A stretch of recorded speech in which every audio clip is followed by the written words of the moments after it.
We start today in Newark, New Jersey, as it's become the latest city to face questions over the water supply after testing revealed lead in the water. The story is reminding many of the crisis in Flint, Michigan, which still does not have a long-term solution. Trinity Chavez reports from Newark. On the heels of the water crisis in Flint, Michigan, now Newark may be faced with a water crisis of its own. Lead-contaminated water now putting the health and well-being of Newark's residents at risk. I don't feel happy about it. I don't feel safe.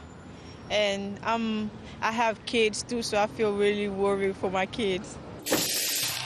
State data indicates that samples taken from water taps over the past year and a half had elevated levels of lead, despite officials insisting that the water that comes from the city's reservoir was safe. I received a message about 2 months ago stating that there was no fears, there wasn't any lead in the water, and there was nothing to worry about, and there was going to be a town meeting. City officials abruptly changing course, now telling residents that in some areas their tap water is not okay and contains lead levels above federal guidelines. About 2 months later, I got another voicemail stating that there was lead in the water, and it was only between houses made from this time to this time in East Newark.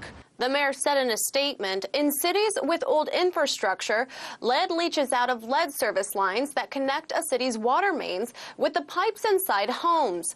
Newark service lines are the property and responsibility of individual homeowners. In Newark, our source water is safe until it enters lead service lines of private homes.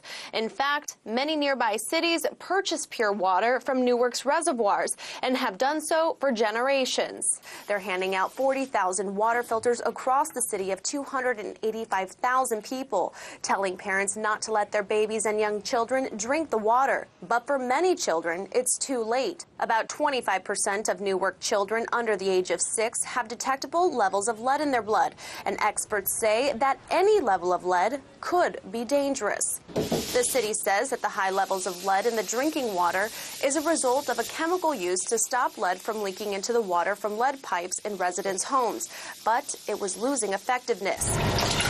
Now the city is facing a lawsuit from a nonprofit organization on behalf of residents. The group saying the city violated the federal drinking water law and that lead levels are some of the highest in the country, a problem they are comparing to the water crisis in Flint, Michigan. According to the New York Times, 14,000 children under the age of 6 who were tested in 2016 had measurable levels of lead in their blood. Following the discovery, the state announced that large water systems, including Newark's, must be tested for lead every 6 months. In 2017, the results showed that more than 22% of samples from its water system tested during the first half of the year exceeded the federal threshold, which is 15 parts per billion of lead. While city officials say they hope to resolve this issue within the next 6 to 8 months, city employees will continue to distribute water filters to the households that were affected and urge those parents not to let their children drink the tap water.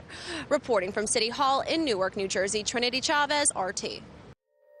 Hey YouTube, thanks for checking out our channel. We hope you enjoyed the video. We have tons of content for you just like this. For more of RT America's one-of-a-kind news and analysis, be sure to subscribe and never stop questioning more.